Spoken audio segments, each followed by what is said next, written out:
이번 프로그램 관리자 업무 서식 개편 관련해서 안내사항을 드리도록 하겠습니다. 이번 25년 7월 1일에 공당 롱텀에서 장기 요양 급여 제공 기준 및 급여 비용 산정 방법 고시가 변경이 되었는데요. 이 7월 1일자 시행일자 기준으로 해서 별지 24호에 이 서식이 개정되었습니다. 이 서식은 주야간에서 주로 사용하시는 프로그램 관리자 업무 일지 서식이고요.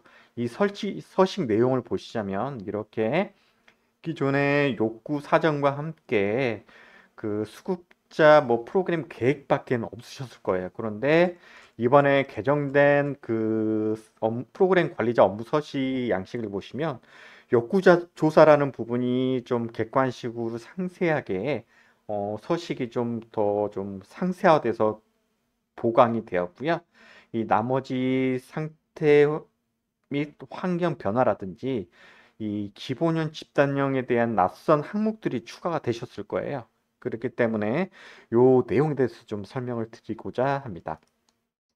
일단 기준은 7월 1일자로 서식 개정이 시행이 되었기 때문에 저희 케어포 5-5-1번의 프로그램 관리자 업무 수행일지 작성을 하실 때 이 7월 1일 기준으로 해서 기존의 6월달 그 양식은 기존 서식대로 그대로 작성을 해서 작성 관리를 진행을 해주시면 되고요.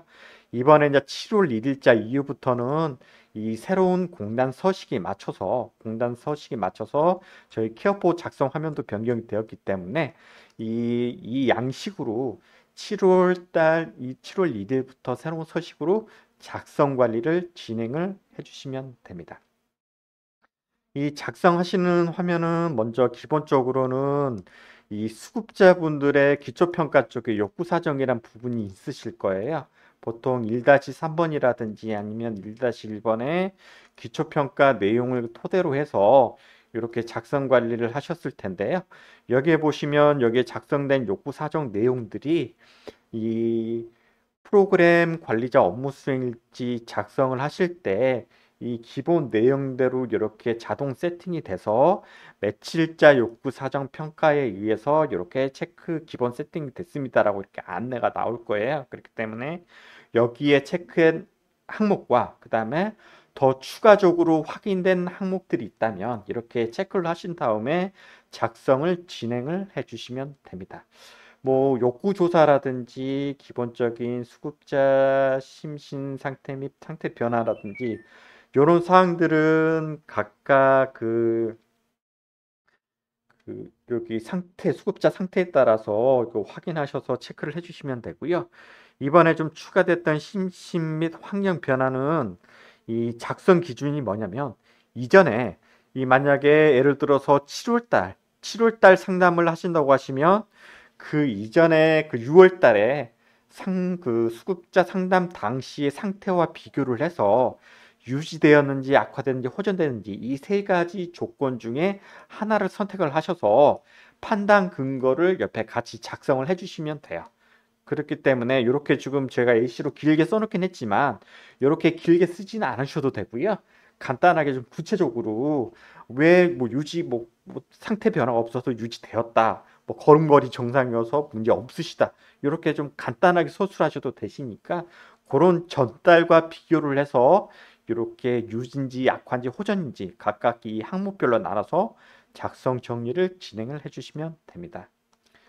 그리고 프로그램 제공 계획 및 제공 내용이라는 게 원래는 요 부분만 아마 기존에도 서식이 있었을 텐데 이번에 추가된 거는 모니터링이라든지 이 제공 일정표가 들어갔을 거예요. 그런데 지금 치매 전담령이 아닌 일반 주야간 같은 경우에는 기존에는 이 일정표를 작성을 하진 않으셨거든요. 그런데 이번 개편된 서식에는 기본과 집단을 나눠서 이렇게 일정표 작성하도록 A씨가 되어 있기 때문에 서식이 되어 있기 때문에 케어포션은 집단형은 일반형에서는 집단형은 제공을 하지는 않습니다. 왜냐? 이 집단이라는 거는 고시에 보시면 치매 전담령을 제공하는 경우에만 집단으로 인지 활동에 대해서 심화된 내용을 제공하도록 돼 있어요. 그렇기 때문에 집단은 치매 전담형에 해당된 경우에만 작성하시는 항목이기 때문에 이 케어포에서 일반형의 프로그램 관리자 업무 수행일지 작성하실 때는 기본형에 대해서만, 기본형은 뭐예요? 보면 인지 유형 프로그램 일정을 5-2번에서 등록을 하실 거예요. 좀 간단하게 보여드리면 5-2번에 어르신들 오실 때마다 프로그램 일정을 잡으셔서 프로그램 급여 제공을 하시잖아요. 그런데 이 급여 제공 중에 인지형이라고 있어요. 인지유형. 인지유형에 한한 거에 대해서 이 프로그램 제공 일지를 제공을 해드리고 있기 때문에 여기에 대한 기본으로 인지유형으로 저희들이 그 유형을 선별해서 이렇게 프로그램 제공 일정을 이렇게 생성을 해드리고 있으니까요. 이 프로그램 일정만 인지 유형으로 등록을 해주시면 프로그램 업무 수행 일지 작성을 하실 때는 큰 어려움은 없으십니다. 다시 한번 설명을 드리지만 기본형과 집단형이 있는데 집단형은 치매 전담형으로 인가받은 경우 기간 그 대상자에 한해서만 치매 전담형 수급자에 한해서만 작성하는 그 영역이기 때문에 일반형인 프로그램 관리자 업무 수행일지 작성하실 때는 기본형에 해당하는 인지유형 프로그램만 이렇게 프로그램 제공 일정, 그 다음에 기본 프로그램 제공 계획이라든지 이런 방법들 있잖아요. 이런 사항들만 작성을 하셔서 제공을 하셨으면 그 제공한 내역을 갖다가 그대로 작성을 해주시면 되고요. 미제공하셨으면 미제공한 그 사유, 그러니까 제공하셨으면 반응 및 특이사항을 작성하시면 되는 거고요. 미제공하셨으면 왜 제공하지 못하였는지 그 사유만 작성을 해서 이렇게 정리를 해주시면 됩니다. 그 다음에 수급자 보호자 상담이라든지 향후 및 기타 사항 같은 경우에는 요 내용들을 아마 기존에 쓰시던 그 내용 그대로 작성하셔서 내용을 해주시면 되고요. 요 향후 및 기타 사항도 역시 급여 제공 결과 평가를 보통 작성하시잖아요. 이 보통 1년에 한 번씩 전반적인 급여 제공에 대해서 그 결과 평가를 작성하시는데 업무 수행 일지에서 이 향후 및 기타 사항은 급여 제공 결과 평가를 인지 급여에 한해서 범위를 한해서 여기에 대해서만 상세하게 그 부분에만 정리를 해서 픽스를 해서 적어주시면 된다고 쉽게 이해를 해주시면 됩니다. 그렇기 때문에 이렇게 작성을 하셔서 새로운 프로그램 관리자 업무 수행일지 서식을 작성을 해주시면 되고요. 추가적으로 치매 전담형을 작성하시는 경우가 있을 거예요. 치매 전담형. 요거는 이제 그 일반 주야간이 아니라 치매 전담형으로 프로그램 업무 수행일지 작성하시는 경우는 이 치매 전담형 프로그램 관리자 업무 수행일지 작성 탭에서 작성을 해주시면 되고 이 경우에도 작성하면은 6월달과 7월달이 분리가 돼요. 7월달 이전에는 기존 서식으로 작성하시면 평가 현장 실사 때 그 기존 양식으로 제시하시면 되고 7월 1일 이후부터는 공단의 새로운 서식으로 작성을 해주시면 되기 때문에 새로운 서식대로 이렇게 업무 수행 일지를 작성을 해주시면 되고 일반형과 차이가 있는 거는 집단 프로그램 계획 및 내용과 프로그램 일정표만 있다는 거예요. 이 아마 치매 전담형 관리자는 기존에도 기본과 집단형이 분리돼서 제공이 되셨을 거고 프로그램 그 업무 그 일정 관리에서도 보시면 여기에 이제 여기 치매 전담형만 나와요. 이거는 일반형은 나오진 않을 거예요. 치매 전담형을 운영하시는 기관에만 기본인지 집단인지 이렇게 선택하시는 거에 따라서 프로그램 그 일정이 기본형인지 집단형인지 분리해서 이렇게 표기가 되실 거고 이거 역시 인지 유형에만 분리해서 나오는 거니까요. 이렇게 작성 관리를 해주시면 됩니다. 그리고 지금 다시 한번 이걸 정리해서 말씀을 드리자면 이번 7월 1일자 공단 고시 변경에 따라서 7월 1일 이전에는 예전 서식으로 작성 관리 유지해 주시면 되고요.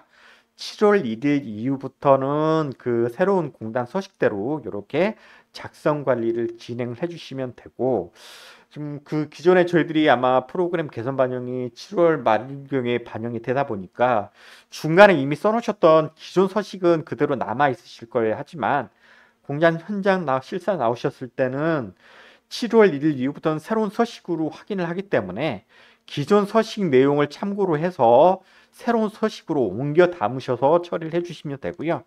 주야간에서 한 가지 또 바뀐 점은 뭐냐면 지금 프로그램 관리자 업무 수식에 전자 서명은 이제 더 이상 수급자라든지 보호자 서명 받으실 필요는 없어요. 이 서식 자체가 공단의 서식 자체가 그 제공자, 그러니까 프로그램 관리자하고 시설장 서명만 받으면 되는 걸로 서식이 바뀌었기 때문에 기존 서식의 그 수급자라든지 보호자 그 서명 받으신 거 더 이상 받으실 필요 없고, 새로운 서식 작성하실 때는 그 수급자 보호자 서명 필요 없이 그 작성자 서명만 자동으로 이렇게 연동돼서 표기되니까 그 사항들만 확인해서 작성 관리를 해주시길 바랍니다. 이상 새로운 서식 개정에 대해서 업무 수행일지 작성 방법에 대해서 안내를 해드렸고요.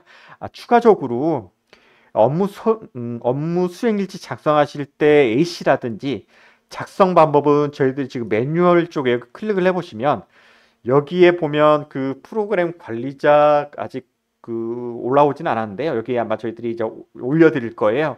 이쪽에다가 프로그램 그 업무 수행일지 작성 방법이라든지 그 다음에 작성 AC 이런 내용들을 자료로 올려드릴 테니까 그거를 참고하셔서 업무 수행일지 작성 업무에 도움을 받으실 수 있도록 해주시길 바랍니다.